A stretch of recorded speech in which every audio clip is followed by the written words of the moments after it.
Yang satu mengatakan Nabi Isa itu dinaikkan ke atas terlalu tinggi. Wa qalatil yahudu Uzair bin Allah wa qalatin nasara al-masih ibnullah. Al-Masih anak Allah, terlalu tinggi. Yang satu pula Yahudi mengatakan Isa anak zina. Mereka tuduh Maria berzina dengan Joseph si tukang kayu. Anak zina, jatuh ke bawah, rendah, hina. Maka abuki imra'a sau'in, bapakmu bukan preman, orang jahat. Wa makanat ummuki baghiyah, ibumu bukan baghiyah, wanita tunasusila. Datang orang Yahudi menemui Maryam yang baru saja melahirkan anak. Makanan qasiyah, dia tidak tahan mendengar buli-buli. Mengapa dia punya anak tanpa suami? Kenapa dia bisa hamil? Membuli. Habis dia dibuli, akhirnya dia pergi mengasingkan diri. Makanan qasiyah, di tempat yang jauh dari Palestina. Nah, jadi di antara yang suka membuli ini Yahudi. Jadi kalau ada suka membuli ini otak-otak Yahudi. Maka larilah Maryam. Jadi kalau mau belajar dari bagaimana Maryam dibuli orang, bagaimana cara dia, pergi lari. Kita sekarang kalau dibuli orang nggak perlu lari, cukup matikan handphone. Lalu kemudian dasar pembuli, orang sudah lari, ternyata mereka datang ke sana. Mereka datangi langsung. Apa kata mereka? Makanat abuki imra'a sau'in, bapakmu bukan orang jahat. Wa makanat ummuki baghiyah, ibumu bukan wanita tunasusila. Titik. Kalau ayat itu dilanjutkan tidak layak menjadi kitab suci. Bapakmu bukan preman tengik, ibumu bukan wanita tunasusila. Kalau dilanjutkan, mengapa kau punya anak hasil zina? Apa yang dilakukan Maryam? Tarkul jawabi alal jahili jawabun. Tidak menjawab orang yang jahil, itulah jawabannya. Tidak menjawab orang jahil, itulah jawabannya. Apa yang dilakukan Maryam? Fa asyarat ilaih. Maryam cukup menunjuk anaknya. Isa yang terbaring sesosok bayi. Fa asyarat ilaih. Maryam menunjuk anaknya. Kata Maryam, bayangkan tiba-tiba kalau datang orang sedang membuli. Kenapa kamu bisa hamil gak punya suami? Bapakmu bukan orang jahat, ibumu juga bukan wanita tunasusila. Kenapa kamu bisa punya anak haram? Oh, makin marah dia. Apa kata mereka? Kaifa nukallimu man kana fil mahdi sabiyya? Kaifa nukallimu man kana fil mahdi sabiyya? Kamu suruh kami bicara dengan anak kecil ini. Bagaimana kami bisa bicara dengan anak ini? Disitulah Allah Ta'ala menunjukkan mukjizatnya, seimbang antara zahir dan batin. Yang dilakukan oleh Maryam itu adalah zahir, menunjuk anak. Tapi yang dilakukan Allah adalah batin. Islam mengajarkan seimbang antara zahir dan batin. Jangan orang hanya batin saja. Innallaha la yanzuru ila ajsamikum. Allah tidak melihat bentuk fisik tubuh kamu. Wala ila suwarikum. Allah tak melihat rupa wajah kamu. Walakin yanzuru ila qulubikum. Yang dilihat Allah itu batin kamu. Gara-gara ini santri-santri tak mandi pagi. Kamu kenapa matanya? Allah hanya melihat hati kita, Pak Ustaz. Makanya ketika bercermin kita diajarkan Allahumma kama hassanta khalqi wa hassin khuluqi. Makanya di azikra yang zahir ada, yang batin ada. Merugilah orang yang berada di Jakarta, Jabodetabek, Jakarta, Bogor, Depok, Tangerang, Bekasi. Mereka adalah ayam-ayam mati di lumbung padi. Yang dari Sumatera selamat karena nyebrang pulau. Kalau mau datang kemari rapid test dulu.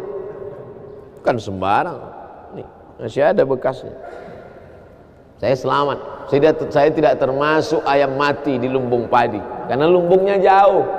Tapi yang ada di sekitar Jabodetabek, Lampung agak kena juga karena dekat kemari.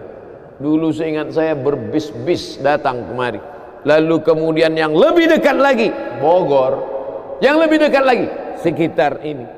Maka ini akan ditanya, la tus'alunna yauma idzin anin na'im. Kamu ditanya, nikmat terbesar adalah bisa tinggal di dekat az-zikra, nikmat terbesar. Tapi tidak ada nikmat yang sia-sia. Afa khalaqnakum abatha, apakah kami ciptakan kamu sia-sia? Aku beri engkau nyawa, aku titipkan roh di dalam jasadmu, ku berikan ku kesempatan tinggal di dekat az-zikra. Tapi kenapa kau menjadi ayam yang mati di lumbung padi? Perutnya mungkin kenyang, tenggorokannya mungkin tenang, matanya mungkin lapang, tidurnya lelap, tapi jiwa kosong hampa. Akibat apa? Akibat tidak diisi dengan zikir, tidak diisi dengan baca Quran, tidak diisi dengan muhasabah, tidak diisi dengan meneteskan air mata, tidak diisi dengan duduk bersama ulama, tidak diisi dengan sholat berjamaah, tidak diisi dengan kajian-kajian. Sesungguhnya setiap kita datang ke dunia ini sudah membawa benih. Tidak ada yang lahir ke dunia ini kosong hampa. Jadi kalau ada bapak-bapak yang diceramahi oleh orang motivator atau siapapun dia, mari isi anak kita dengan Islam, mari isi anak kita dengan iman. Tidak begitu guys. Kita lahir ke dunia ini bukan dalam keadaan kosong. Kita lahir sudah membawa iman. Mana dalilnya? A'udzubillahi minasyaitonirrajim. Wa idz akhadha rabbuka min bani Adam. Ingatlah ketika Allah mengambil persaksian dari seluruh anak cucu keturunan Adam. Wa asyhadahum. Allah mengambil persaksian. Asyhada yushhidu. Asyhadahum ala anfusihim. Ketika itu Allah bertanya, alastu bi rabbikum? Bukankah aku ini Rabb kamu? Semua kita waktu itu menjawab, bala syahidna. Ya, engkau adalah Rabb kami ya Allah. Setelah kita diisi, barulah kita masuk ke dalam rahim ibu kita, barulah turun ke bumi, barulah datang kemari. Lalu kemudian setelah di sini lupa, antaqulu yaumal qiyamati inna kunna an hadza ghafilin. Kami lupa, kami tidak ingat. Orang yang tidak ingat ini diingatkan. Fadzakir, ingatkanlah. Inna fa'ati az-zikra. Fadzakir, berilah peringatan. Inna fa'ati az-zikra. Inna fa'ati az-zikra. Az-zikra bermanfaat untuk siapa? Liman yakhsha, bagi orang yang takut bahwa dia nanti akan bangkit dari tanah, bahwa dia akan hidup sekali lagi, bahwa ruh dan jasadnya akan dipertemukan lagi. Apa mungkin kita ini akan hidup lagi Pak Ustadz? Ucapanmu sama seperti ucapan Asi bin Wa'il yang membawa tulang kering kerontang yang sudah putih tak ada lagi warna. Lalu dia bertanya, hal yuhyi rabbuka hadzal 'idhama ba'da ma baliya wa ramma? Apakah bisa Tuhanmu menghidupkan tulang ini lagi ya Muhammad? Nabi SAW diam sampai Jibril datang membawakan jawaban. Qul yuhyiha alladhi ansha'aha awwala marrah. Katakan ya Muhammad SAW kepada Asi bin Wa'il yang tak percaya bahwa tulang itu akan hidup sekali lagi. Yuhyiha alladhi ansha'aha awwala marrah. Dia yang menciptakan tulang itu sebelum ada menjadi ada. Sekarang setelah ada dibuatnya menjadi tidak ada, akan dikembalikannya lagi menjadi ada. Sedangkan menciptakan yang tidak ada menjadi ada saja dia sanggup, apalagi yang pernah ada dibuatnya menjadi tidak ada, dikembalikannya lagi menjadi ada. Innama amruhu idza arada syai'an ayyakula lahu kun. Azmuz zanab, ujung tulang ekor sebesar ibu jari, tulang belakang sampai ke bawah, yang lain hancur. Ketika digali makam kuburan, ada yang tulang-tulang hanya tinggal tulang paha saja, ada yang hanya tinggal gigi dan rambut saja, yang lain hancur. Tapi ada satu yang tidak hancur, kata Allah, disampaikan Nabi Muhammad SAW, ujung tulang ekor sebesar ibu jari. Maka dari itulah nanti yang akan ditunjuk, tumbuh sel-sel tulang, tumbuh kulit-kulit, tumbuh darah daging, bangkit menjadi manusia sempurna di hadapan Allah. Masuk surga itu roh dan jasad. jannatin tajri min tahtihal anhar. Sungai, air sungai dengan gemericiknya masuk kaki ke dalam air sungai, itu adalah jasad. Kulit menyentuh air sungai terasa dinginnya, itu jasad. Zamharira adalah cahaya matahari yang tidak tembus ke bawah. Kenapa cahaya matahari tidak tembus?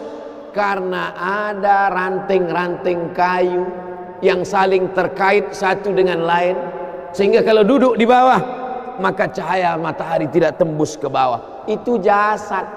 Maka yang masuk surga itu adalah roh dan jasad menurut Ahlus Sunnah wal Jamaah. Kalau masuk surga cuman roh, saya nggak mau. Mimpi masuk surga. Abdul Somad akan masuk surga beserta roh dan jasad, kembali sempurna. Makanya kata Nabi, la yadkhulul jannata ajuz, tak masuk surga orang tua.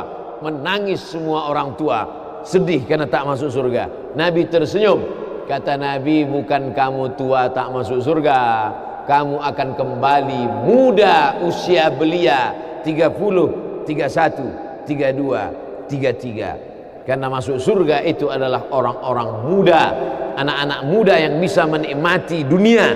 Begitulah mereka masuk ke dalam surga. Apa makna ucapan Nabi itu? Ruh dan jasad masuk ke dalam surga Allah. Lagi-lagi kita sedang diajarkan keseimbangan, bahwa kita lahir membawa iman, tapi iman ini bisa mati. Benih letakkan di tanah pasir kering kerontang, tidak disiram, mati dia, kering. Bagaimana menghidupkannya? Dihidupkan dia dengan ilmu. Tidak ada majelis ilmu yang paling banyak untuk saat ini, majelis ilmu di Az-Zikra. Semua ustadz didatangkan kemari. Ustadz Tengku Zulkarnain, Abah Raud tidak usah disebut lagi, memang beliau guru dari almarhum, Masya Allah tabarakallah.